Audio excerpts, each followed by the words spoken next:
Yang balik lagi di propaganda program sepak bola untuk Anda. mantap. Seperti di segmen yang pertama, segmen yang kedua ini juga kita akan ngebahas seorang sosok. Ya. Yang di segmen kedua ini ada namanya Dietmar Kramer.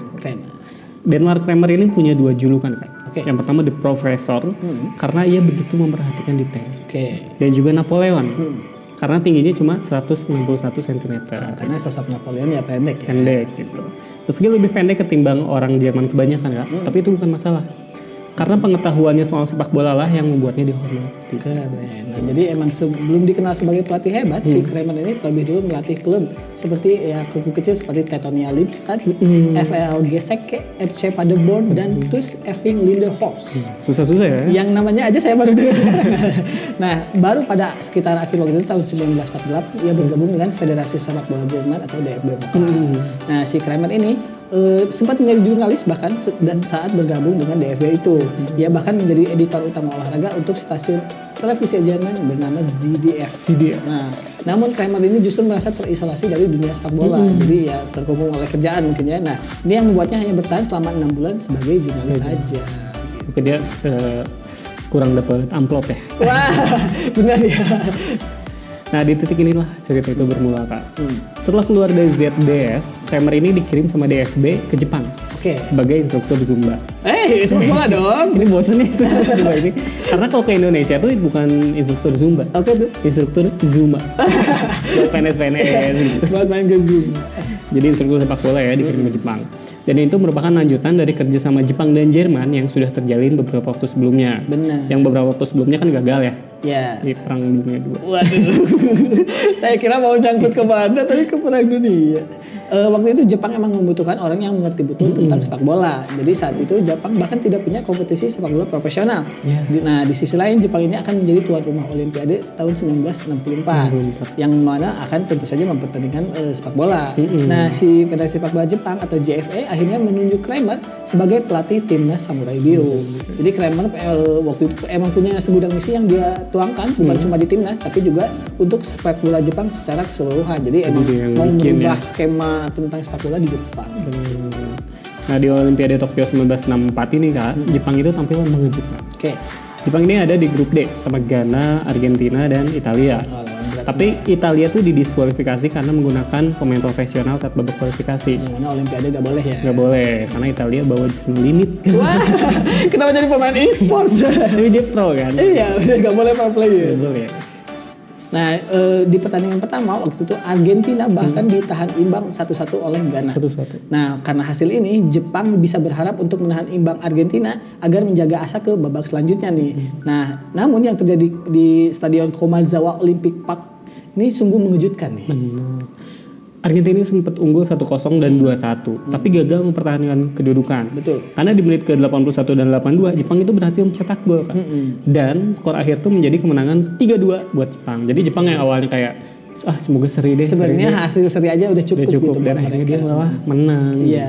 Nah, di pertandingan terakhir justru Argentina yang balik berharap kalau Jepang ini bisa dikalahkan sama si Ghana. Karena memang cuma 3 tim gara-gara si Italia. Soalnya pada era ini poin kemenangan adalah 2 poin.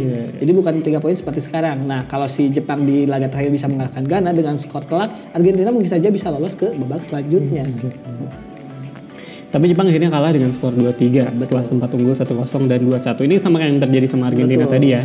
Dan Jepang pun lolos ke babak perempat final. Tapi Samurai Biru ini justru bertemu dengan Cekoslovakia yang merupakan negara unggulan. Dan Jepang pun seperti bisa ditebak ya, kalah terbantai 0-4 gitu. Nah, hasil di Olimpiade Tokyo tersebut juga memperlihatkan kalau sepak bola Jepang sebenarnya punya potensi nih dan mulai menunjukkan perbaikan. Jadi udah bisa lolos dari grup yang ada Argentina aja sebenarnya udah suatu progres gitu. Si Kramer ini pula yang memformulasikan pada akhirnya beserta membuat kebijakan buat perkembangan sepak bola Jepang secara umum. Contohnya dia pembentukan Liga Nasional, pelatihan untuk pelatih serta menguatkan timnas Jepang yang akan bertanding di Olimpiade selanjutnya atau di Mexico City 4 tahun setelahnya. Jadi perbaikan ini langsung terlihat karena Jepang meraih medali perunggu itu di Meksiko. Itu berarti progresnya cepat banget ya. Jadi merubahnya mungkin waktu itu dalam waktu singkat juga. Karena pengetahuan sepak bola ini Kak, Kramer itu direkrut sama FIFA. Dia dikontrak sebagai pelatih dari 67 sampai 74. Tugasnya adalah berkeliling dunia untuk menyebarkan sepak bola. Nah, kalau Pak Ferry itu menyebarkan apa, Kak? Aduh, saya lagi menyebarkan berita bohong. Ini kan Ferdinand Sinaga. Oh, saya kira Ferdi yang lain. Nah, salah satu negara yang dikunjungi adalah Jepang yang juga menjadi tempat khusus kepelatihan FIFA yang pertama pada 1969. Kramer pun dianggap sebagai penabur benih buat struktur kepelatihan pelatih di Jepang. Iya, bahkan JFA ini sendiri yang langsung nulis kalau setelah kedatangannya kalau si Kramer ini menguatkan olahraga di Jepang, melatih pelatih lain dan menempatkan fondasi untuk pengembangan pemain muda serta mendapatkan julukan Bapak Sepak Bola Jepang. Oh, justru orang Jerman ya? Iya, padahal bukan orang Jepang gitu. Nah, pada tahun 1971, Kramer ini bahkan dianugerahi penghargaan Third Class Order of the Sacred Treasure dari Kaisar langsung Hirohito atas jasanya terhadap Jepang. Jadi atas pencapaiannya pula Kramer ini mendapatkan 2 gelar doktor kehormatan. Jadi selain ada di JFA, selain dari Kaisar itu, JFA juga memberikannya penghargaan 75 Anniversary Special Achievement Award pada 1996 gitu. Jadi emang orang Jerman ini berpengaruh. Makanya nggak saran kalau kalian nonton anime Kapten Tsubasa, ada hubungan olahraga tuh Jerman sama Jepang, yang mana Wakabayashi itu dilatih di sama orang Jerman gitu. Kalau sama Brazil? Karena itu Roberto itu cuma pelakor. Ada nggak curiga itu orang tinggal suaminya nggak ada? Apa nggak jelas Roberto unggul. Ya, dan ini Kramer pun wafat pada 17 September 2015. Operator sepak bola Jepang, J-League itu berduka cita ya atas kepergiannya Kramer. Dan J-League pun membenarkan kalau Kramer adalah orang di balik terbentuknya Liga Sepak Bola Jepang yang di kemudian hari bernama J-League gitu.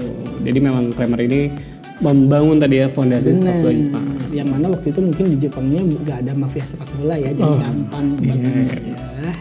Alika ya. Itu tadi bahasan kami soal Dietmar Kramer, Jerman mana tetap di propaganda program sepak bola untuk Anda. Mantap.